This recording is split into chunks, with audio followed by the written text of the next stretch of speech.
Ante las nuevas circunstancias, es muy importante rescatar lo que significa la tarea docente.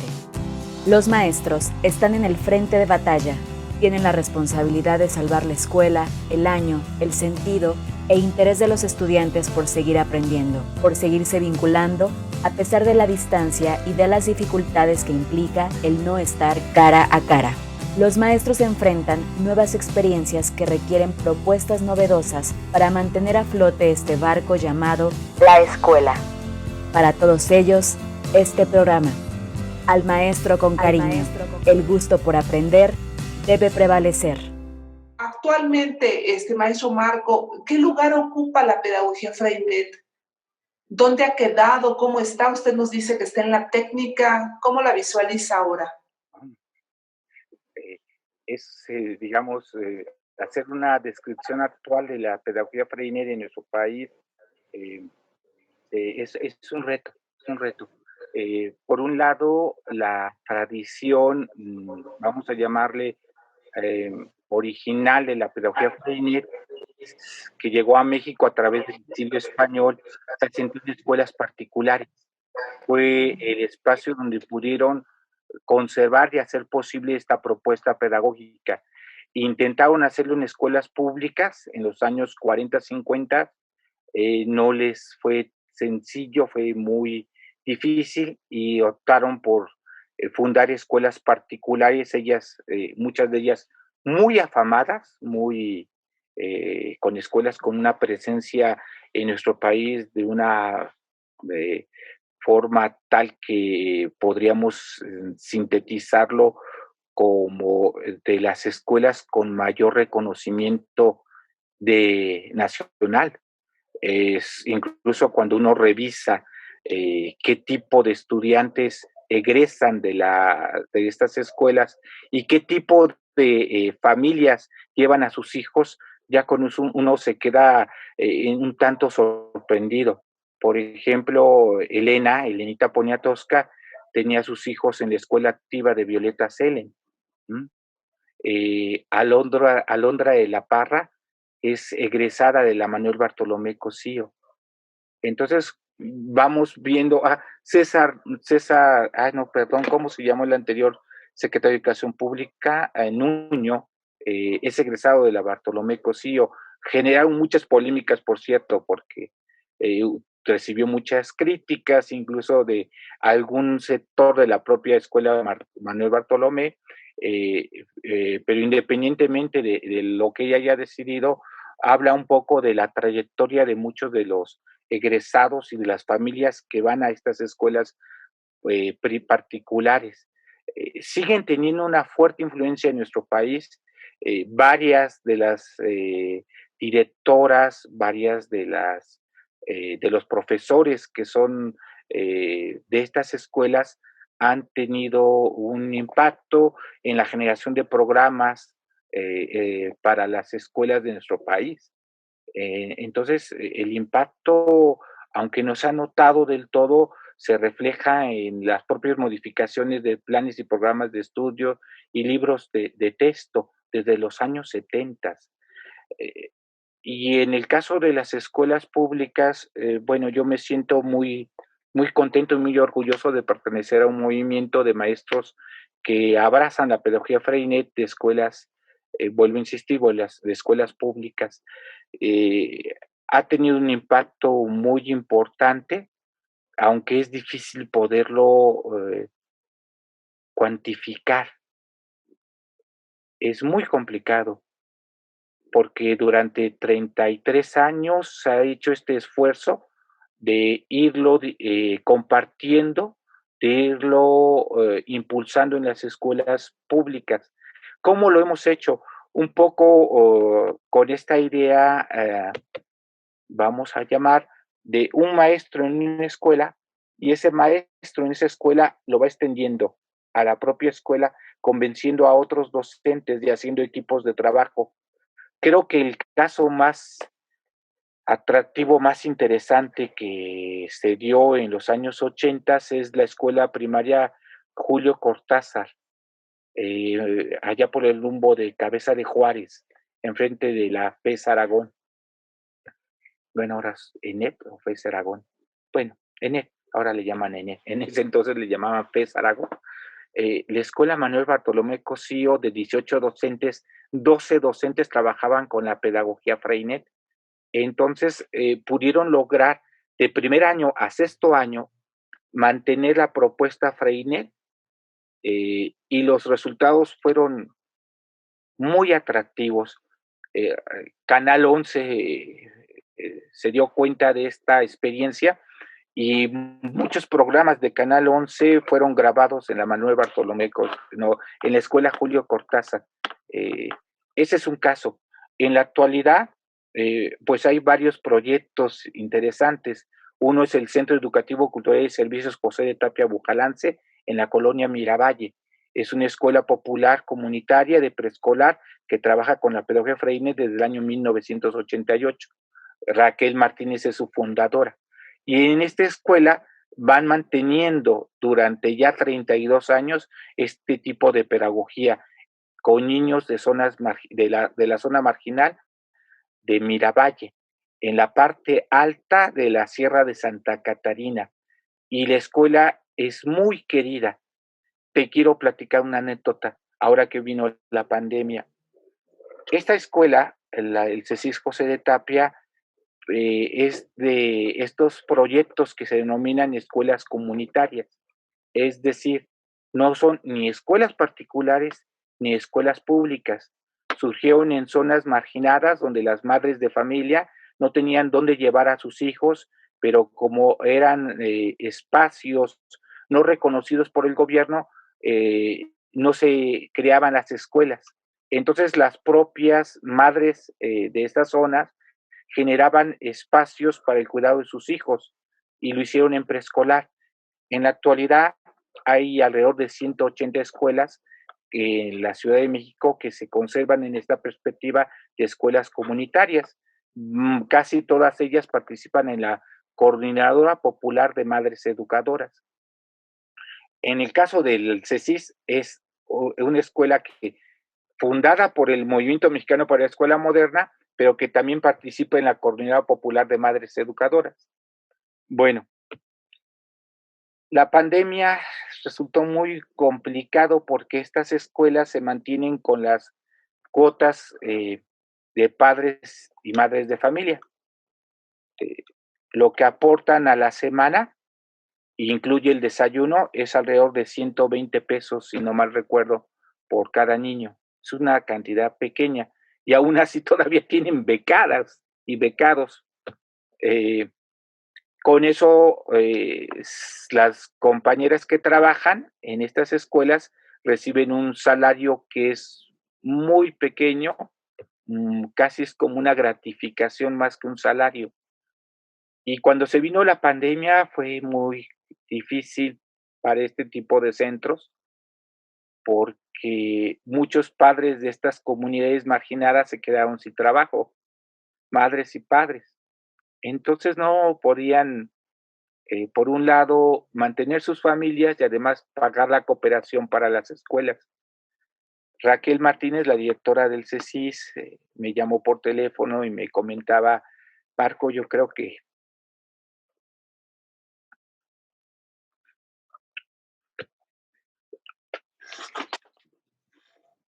ahora sí vamos a cerrar el CECIS.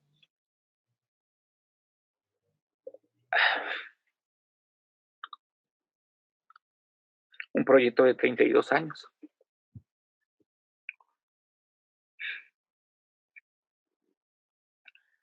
Eh, Raquel habló con las compañeras maestras, madres, educadoras y maestras.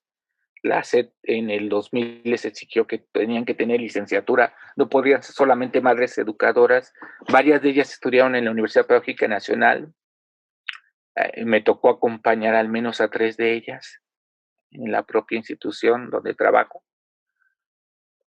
Y se reunió con las compañeras y les dijo, pues, no había dinero, los papás pues estaban en situación, las mamás también en situación difícil, y las compañeras le dijeron, no, Raquel,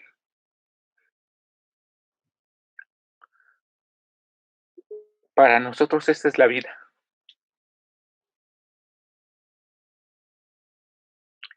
Y no sabemos cómo le vamos a hacer, pero hay que mantener la escuela.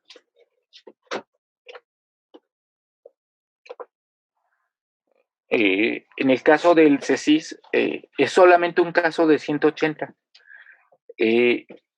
Pues muchas compañeras y compañeros maestros que pertenecemos en el grupo del Movimiento Mexicano para la Escuela Moderna, nos comunicamos y generamos donativos para poder financiar el mantenimiento de la escuela, los salarios de las compañeras. A diferencia de las compañeras, pues nosotros seguíamos percibiendo nuestro salario. Y eso fue un aliciente muy importante para las compañeras del CECIS. La sorpresa fue, Lilia, que cuando convocaron a las madres y padres para decidir el futuro de la escuela, a pesar de que no tenían dinero, le dijeron: maestras, estamos con ustedes. No sabemos cómo le vamos a hacer, pero nosotros no queremos que la escuela se cierre.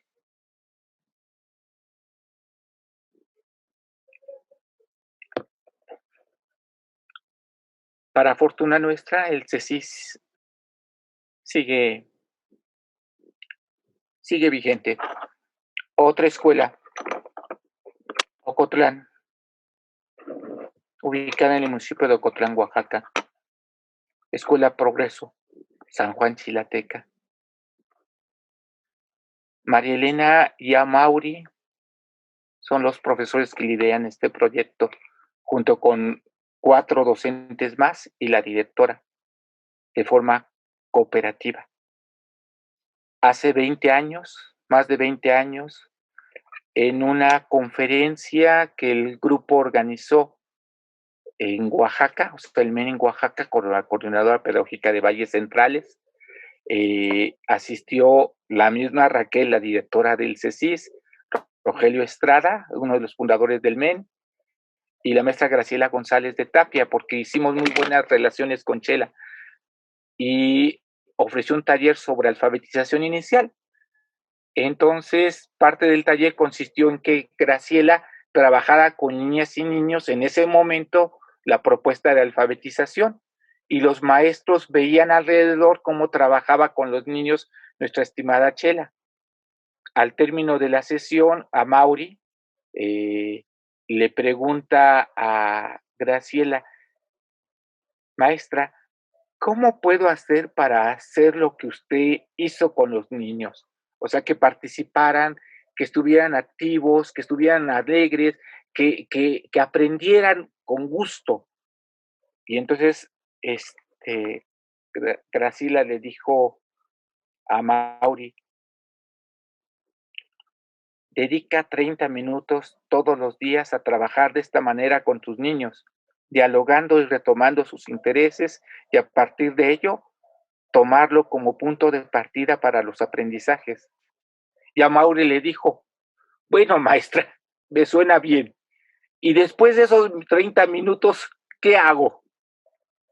Y Chela respondió: después de esos 30 minutos, mira, te voy a hacer una propuesta.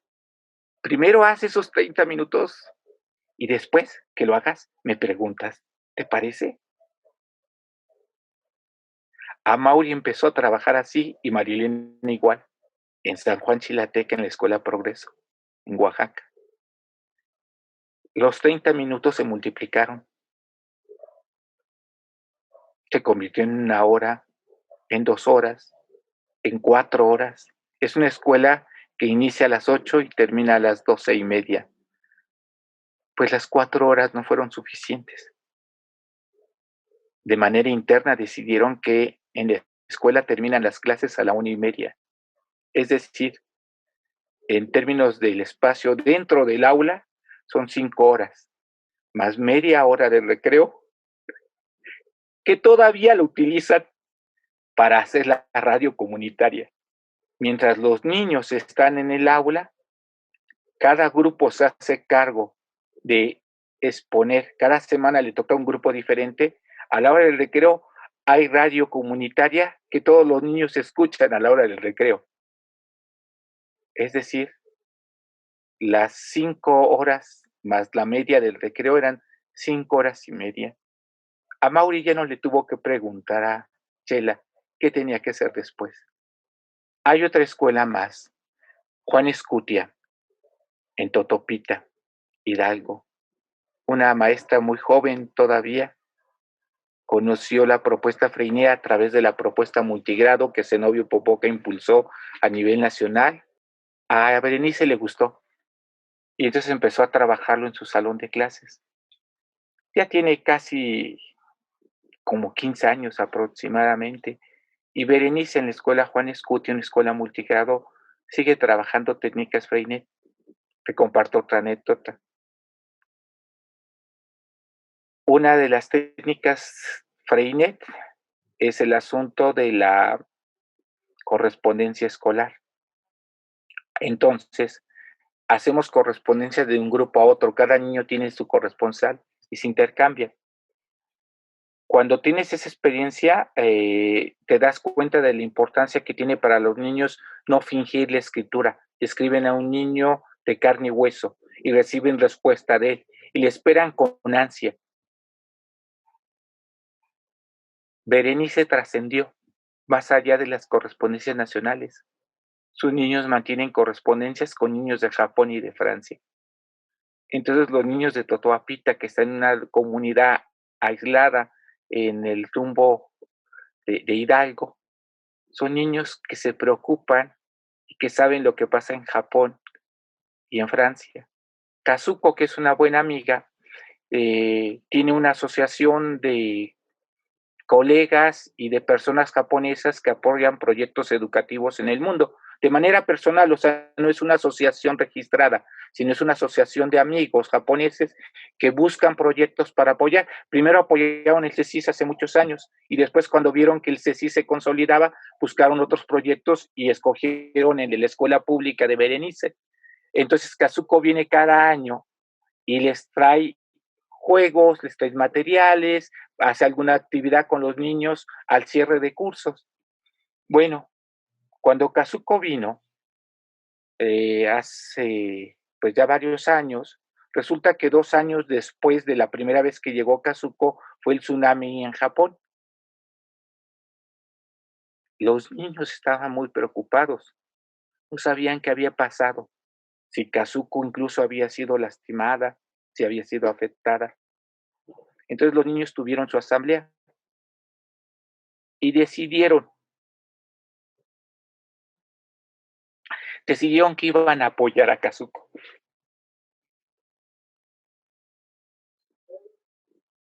Hicieron una kermés, hicieron una colecta, juntaron el dinero que pudieron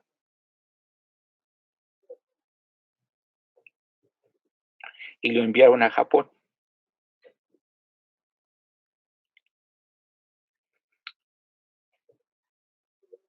El asunto no era el dinero. El asunto era esta capacidad de apreciar al otro en un lugar distinto del mundo que sufría. Y para estos niñas y niños de una escuela pública multigrado de Hidalgo, tenían el interés y la necesidad de intervenir. Y lo hicieron. Kazuko, en correspondencia, cada año viene a México al cierre de cursos de la escuela Juan Escutia en Totoapita, Hidalgo, y con Berenice trabaja con estos niñas y niños de una comunidad multigrado, de una comunidad de una escuela multigrado de Hidalgo. Kazuko, para el año 2020, había organizado algo excepcional. Ella da clases de español en Japón, tiene a sus alumnos y a gente adulta. Y entonces ella le platica a sus alumnos de español, que ella tiene a sus amiguitos en Totoapita. Una de las estudiantes de Kazuko es cantante y la cantante decidió con Kazuko que iban a venir en julio de 2020 a ofrecer un concierto a México para los niños de esta comunidad. Berenice se movió y consiguió la autorización del gobierno de Tulancingo para que les prestaran el auditorio. Iba a ser en julio de 2020. Vino la pandemia. Se tuvo que suspender el concierto. Fue algo muy fuerte y duro tanto para ellos como para los niños de acá. Lo que hizo Kazuko con la cantante, con el pianista, con su esposo, que también iban a venir 4 personas de Japón, es que prepararon un concierto en Japón, lo grabaron y la enviaron a México para que a través de los medios digitales las niñas y niños de Totoapita disfrutaran el concierto que habían preparado para ellos de una cantante japonesa en idioma español. Sí, maestro Marco, estas imágenes, estas anécdotas que usted nos ha compartido hoy, pues necesitaban de este tiempo, ¿no? Creo que son anécdotas muy sentidas, son anécdotas muy importantes en cuanto a expresiones de cooperación, ¿no? Que es uno de los principios de esta pedagogía, ¿no? Y usted nos muestra estas formas de cooperación en momentos tan difíciles como es este momento de la pandemia. Pero además de la cooperación, nos deja ver cómo es importantísimo este vínculo de la escuela con la comunidad. Lo que nos lleva a pensar a una escuela también en términos más complejos de sistemas abiertos. Es que las escuelas no pueden estar cerradas a lo comunitario. Lo comunitario tiene que estar necesariamente vinculado al quehacer, no es una cosa de una institución a puertas cerradas. Entonces, en ese sentido, yo destaco nuevamente este sembrar semillas que usted cree que no hizo. Me parece que contribuyó a esparcir esta semilla de la pedagogía Freinet en todo México, que sigue dando frutos hasta ahora y que sería muy importante volver a estos principios, justo, ¿no? ¿Cómo es posible que seamos un país tan iletrado ahora que ese principio del mimeógrafo, ¿no? Se puede generalizar en muchas de las escuelas a través de la computadora y sin embargo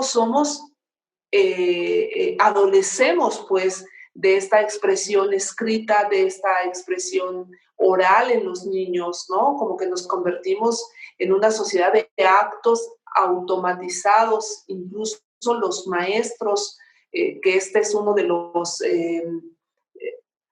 los desvíos más graves en lo educativo, ¿no? Cuando la operación de la tarea se vuelve una cosa de autómatas, una cosa en automático, una cosa sin mayor pensamiento, sin mayor compromiso. Y creo que lo que usted nos deja ver hoy es un profundo compromiso que no se agota a pesar de los años. Mira, Lilia, por un lado, comentarte que el Movimiento Mexicano para la Escuela Moderna se fundó en 1987, en octubre, 3 de octubre. Entonces son 33 años. Y claro, el grupo se fundó con un colectivo de docentes, éramos alrededor de 20.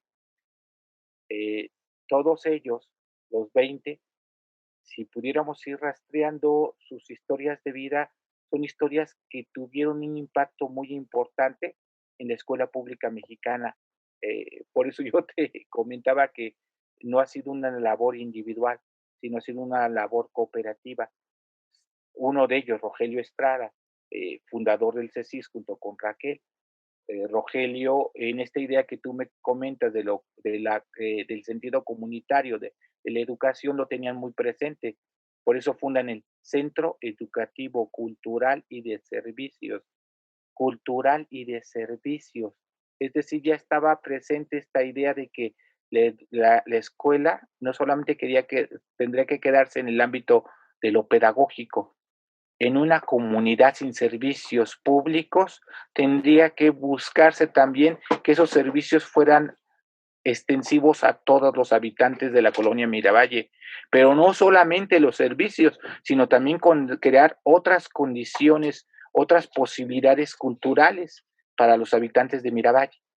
Entonces, bueno, te platico esto por la experiencia de ellos dos, en especial, yo creo que más bien ellos tendrían que ser los entrevistados, pero lo que hacen es, a partir del CECIS, van vinculándose con la gente de la comunidad y con otros grupos, los de la escuela marista, los de otro centro infantil, los de la COCOMI, que van vinculados con el asunto de la atención de salud a través del asunto de la herbolaria, que recuperan del propio cerro el Borrego, le llaman, el de Tlamanche, de allá de la Santa Catarina. Y entonces cuando sugieren esta propuesta del gobierno de Ciudad de México de financiar proyectos barrios, fue una política que generaron de que las propias comunidades se organizaran y plantearan el presupuesto, crean la Asamblea Popular Comunitaria de Miravalle, la Asamblea Miravalle. La Asamblea Miravalle entonces determina utilizar ese presupuesto y fundan una biblioteca y construyen un teatro al aire libre y construyen un comedor comunitario a fin de evitar los desvíos muy comunes de recursos que se hace con este tipo de proyectos. La comunidad decide no contratar a las constructoras que el propio gobierno propone, porque las constructoras dan una cantidad, ya sea al gobierno o a los habitantes de la colonia, para que sean ellos elegidos. Y deciden manejar el recurso ellos mismos y deciden contratar a la gente de la comunidad para que la hagan de los albañiles, que por cierto hay muchos y muy buenos. Y con eso construyen. Bueno, no fue suficiente. No fue suficiente. Entran a otro proyecto y construyen su kiosco en la colonia Miravalle. Entran a otro proyecto y construyen el Calmeca, que es la Escuela de Artes y Oficios. Otra experiencia. Resulta que construyen el teatro al aire libre. Entonces ahí la gente de Miravalle se reúne para platicar, para conversar en las tardes, ya después de la escuela. Y los jóvenes siempre buscan un espacio para jugar, para divertirse. Y entonces los jóvenes andaban con las patinetas en el teatro al aire libre. Pero en el lugar también había niñas, niños más pequeños y también había gente mayor. Entonces la gente mayor le dicen, oigan, aquí no es para que ustedes anden en patineta. Y entonces los jóvenes dicen, bueno, y entonces si no podemos estar aquí, ¿dónde podemos ir? Y entonces a alguien se le ocurre, pues propongan en la asamblea. Y proponen en la asamblea a los jóvenes que necesitan un espacio para patinar. Y entonces arriba del Calmeca construyen, no recuerdo ahorita cómo le llaman, tiene un nombre especial, Lilia, pero construyen el espacio para las patinetas en Miravalle. Y construyeron una pista de atletismo, y construyeron un frontón, y construyeron una cancha de básquetbol. Va uno a Miravalle y se encuentra un oasis en Iztapalapa, un oasis que fue producto de la incidencia de maestras y maestros en la comunidad.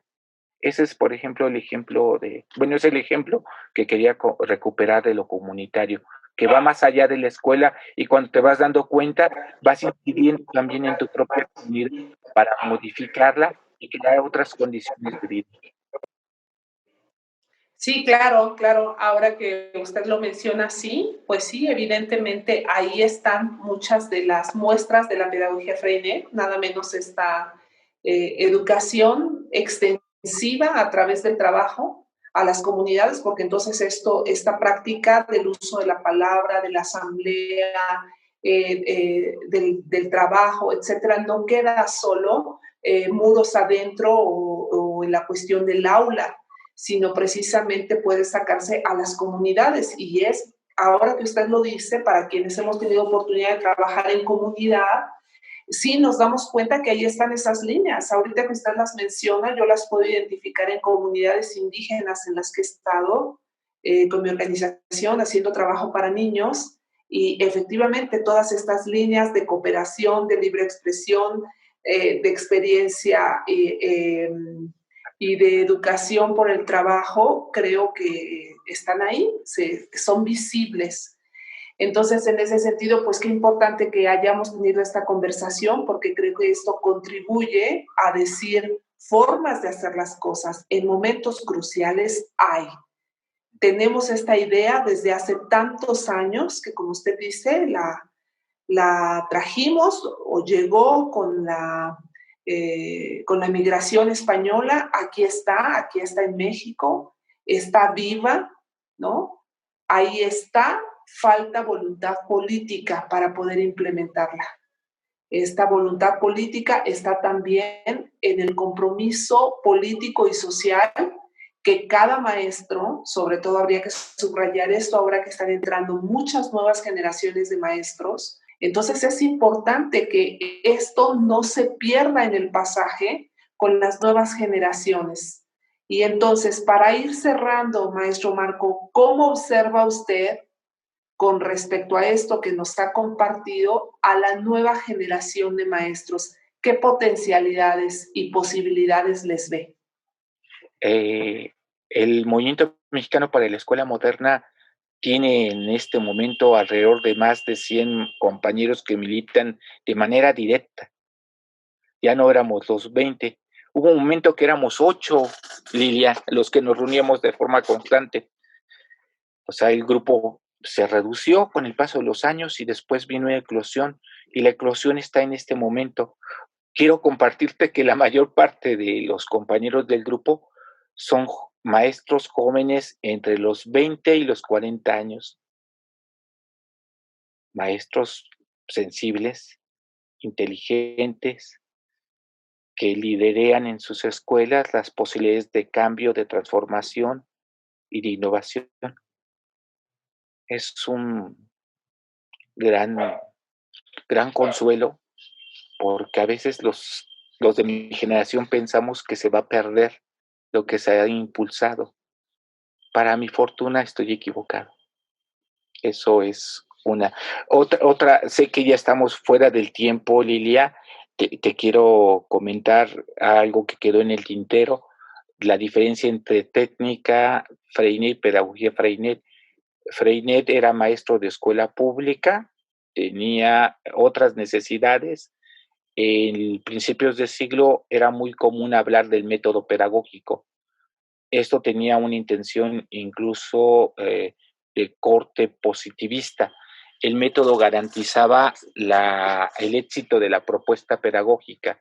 Entonces hablamos de método Freinet, método de Crowley, método de proyectos. Freinet utilizó la técnica, trató de diferenciar.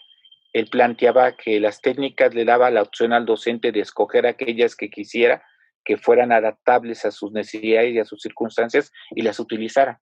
Entonces, a diferencia del método, Freinet rompió con esta idea y planteó estas alternativas.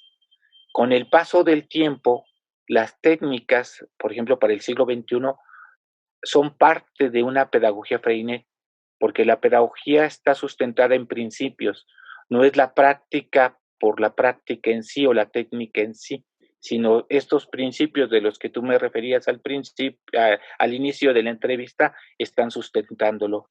Entonces, bueno, esa es la otra idea que quería aclarar. Y otras dos más, si me permites, Lilia. Una, creo que se da este asunto, quisiera como bromeándolo, del eterno retorno. Y siempre me ha interesado la agronomía, siempre me han interesado las plantas. Primero plantamos un durazno en el pequeño espacio de la casa. Debido a la altura que alcanzó y el tamaño del mismo, nos daban una cantidad en estos periodos de verano de duraznos impresionantes que repartíamos en la familia, con los amigos. Entonces tuve que cortar al durazno hace ya varios años, pero a la par había yo cultivado una pera y la pera está presente. El año pasado me dio más de 500 peras. Este año me dio alrededor de 130 peras. Este es de mi peral, de un pequeño espacio de tierra que tengo en mi casa de Catepec. Y para cerrar, eh, creo que el asunto de ser escritor va a ser algo que va a estar presente hasta el último día de mis días. Eh, no me considero un escritor, me considero un aprendiz. Y lo que más me gusta escribir son en especial dos géneros, las crónicas y los cuentos. Las crónicas las escribo en especial en espacios de las redes sociales y los cuentos los he ido desarrollando en talleres literarios desde que era muy joven. Antes incluso era normal, tuve la oportunidad de estar en talleres literarios, me tocó ser estudiante en talleres literarios con María Ángeles Comezaña, con Rafael Ramírez Heredia, después con Edme Pardo. Yo creo que mi gran maestra de muchos años es Queta Nava Gómez. También estuve trabajando con Agustín Monreal. Y bueno, con ellos he intentado escribir, perfeccionar, trabajarlo. ¿Me permites un cuento pequeño de esta antología para cuando cuentes cuentos, que es del taller literario con Queta Nava Gómez? Ese se llama El ladrón de versos. Y con esto creo que vamos cerrando. El cuento está dedicada a la gran poetisa latinoamericana Juana de Ibarburu. Dice así: ¿cómo era posible que se hubiera enamorado de mí? Nunca la había visto antes. Percibí un perfume de rosas una tarde al salir de la cantina. Sentí que alguien me seguía por el camino que llevaba a mi casa y pensé que tal vez eran los efectos del alcohol. Al tercer día, constaté que no eran mis fantasmas y la vi oculta entre unas enredaderas. Al siguiente crepúsculo vino hacia mí, tomó de mi mano y con palabras amorosas me llevó a la sombra de un árbol, ahí donde comienza el bosque. Luego me recitó: ¿qué es esto? Prodigios. Mis manos florecen, rosas, rosas, rosas a mis dedos crecen. Mi amante besóme las manos y en ellas, oh gracia, brotaron rosas como estrellas. Y voy por la senda voceando el encanto y de dicho alterno sonrisa con llanto, y bajo el milagro de mi encantamiento se aroman de rosas las alas del viento, y murmura al verme la gente que pasa: ¿no ves que estás loca? Tomarla a su casa. Dice que en las manos le han nacido rosas y las va agitando como mariposas. Solo eso me faltaba. Una mujer poeta. Ser objeto de burla. Ahora que los amigos lo sepan, pensé, solté sus manos y corrí con la intención de perderla para siempre. Arrepentido, poco después regresé, sin encontrar más rastros de ella que pétalos de rosas, hojas y ramas con espinas. Pregunté en el pueblo por ella. Nadie la conocía, a la mujer que yo describí. Me sentí culpable por haberla dejado sola con sus palabras. He pasado varios días sin poder dormir. Por las mañanas de mis manos brotan rosas, rosas y más rosas. Mi cuerpo aletea y no puedo resistir este deseo de escribir versos con la tinta roja que brota de mis dedos.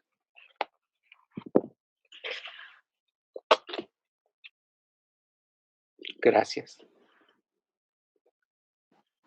Maestro, pues me quedo en silencio. Creo que ha sido la entrevista en la que más silencio he guardado, porque el valor de las palabras que usted nos ha transmitido, además de bellas, pues son así valiosas porque forman parte de esta historia que usted ha contribuido a escribir en el país con su práctica, con sus alumnos, con sus compañeros de trabajo. De verdad, enhorabuena. Esperemos que todo esto que está sembrado a lo largo de este camino que ha sido su trayectoria profesional siga reproduciéndose. Yo le digo orgullosamente, estas líneas que usted ha descrito a partir de la pedagogía Freinet, las identifico en algunas de las comunidades a las que he acudido y me congratulo de conocerlas y de conocerle a usted, que nos haya dado la oportunidad de poder contribuir con este pequeño homenaje que representa este programa a su labor y a su trabajo. Maestro, muchísimas gracias.